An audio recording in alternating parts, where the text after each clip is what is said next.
Bonjour et bienvenue dans cette nouvelle vidéo consacrée au secret de la réussite du joueur français Kylian Mbappé. Mais tout d'abord, abonne-toi si tu n'es pas encore abonné, et mets un pouce bleu. Voici les 5 secrets qui font de Kylian Mbappé le meilleur joueur du monde. Dans une interview récente au journal L'Équipe, Pedro Miguel Pauleta déclarait à propos de Kylian Mbappé, « On est devant un phénomène qui va marquer l'histoire. C'est le meilleur joueur du monde aujourd'hui. » Vous êtes d'accord avec ça? Moi oui. Voici pourquoi. 1. Son ambition. En avril 2021, dans un entretien réalisé par RMC Sport, Kylian déclarait « Quand vous êtes dans le dur, personne d'autre ne va vous pousser. Il faut se persuader d'être capable de renverser des montagnes. Quand je rentre sur le terrain, je me dis toujours que je suis le meilleur. J'ai joué sur des terrains où il y avait Cristiano Ronaldo ou Messi. Ce sont des meilleurs joueurs que moi, ils ont fait 1 milliard de choses de plus que moi.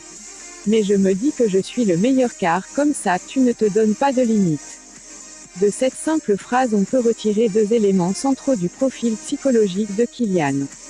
Le premier est qu'il maîtrise le dialogue intérieur, cette capacité de se parler en positif dans sa tête. Tout le monde se parle dans sa tête, mais rarement en se disant qu'on est le meilleur du monde. Le deuxième est sur le message en lui-même. Il vise les sommets, il sait qu'il n'est pas le meilleur mais fait en sorte de devenir le meilleur. Il faut toujours viser la lune, car même en cas d'échec, on atterrit dans les étoiles, dit Oscar Wilde. 2. L'opposition avec la FFF. En mars 2022, l'attaquant parisien est convié comme tous les autres joueurs représentant la sélection à participer à une matinée avec les sponsors de l'équipe de France. Un exercice auquel les autres se plient sans trop faire d'histoire, mais lui non. Comme l'ont relaté les médias, c'est sur les conseils de son avocate que Kylian a refusé la séance. Pourquoi? Le joueur a revendiqué un droit de regard sur son image et ne voulait pas être associé à certaines marques.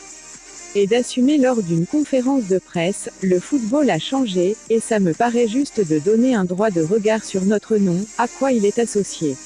En concluant, je ne demande pas grand-chose, j'ai le droit de gérer ma carrière comme je l'entends, avec les valeurs que je veux prôner. Je ne veux pas révolutionner le football, je n'y arriverai pas, ce n'est pas mon objectif, ce n'est pas mon combat. Que retirer de cette histoire? Que Kylian a une équipe autour de lui, un clan pour certains.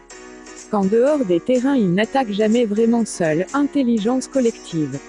Et que sur son seul nom, il a quand même réussi à faire plier toute une fédération, pourtant difficile à faire bouger, en témoignent les événements récents sur l'ancien préside.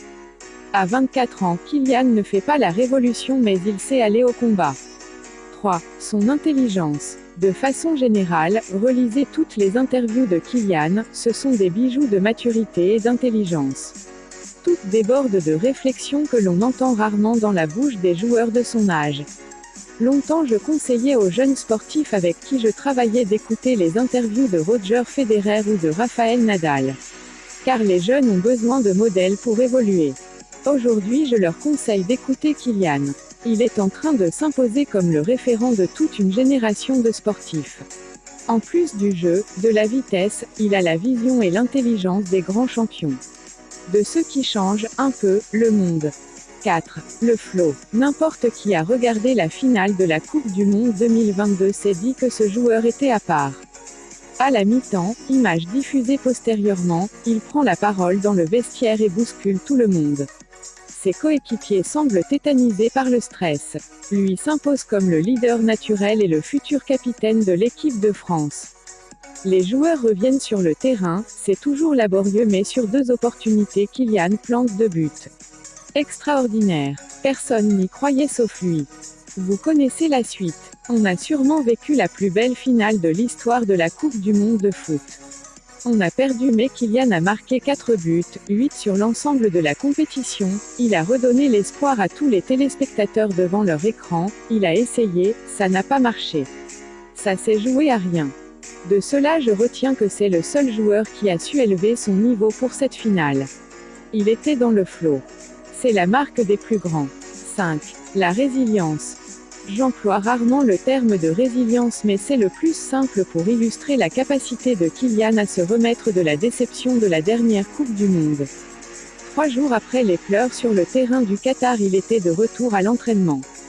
Nombre de joueurs dont je ne citerai pas les noms vont mettre des mois à s'en remettre, voire ne s'en remettront jamais. Lui rebondit et repart de l'avant, très vite. Et regardez ses derniers matchs avec le PSG et l'équipe de France. Il semble s'en être plutôt bien remis. Ça me rappelle cette anecdote d'une de ses anciennes professeurs de collège qui expliquait qu'on ne pouvait rien lui refuser, car il avait ce sourire. Ce sourire qui vous embarque avec lui et qui nous rend la vie joyeuse. Alors Kylian a tout, la détermination, l'intelligence collective, la maturité, le flow, la gestion du stress et des émotions, le sourire.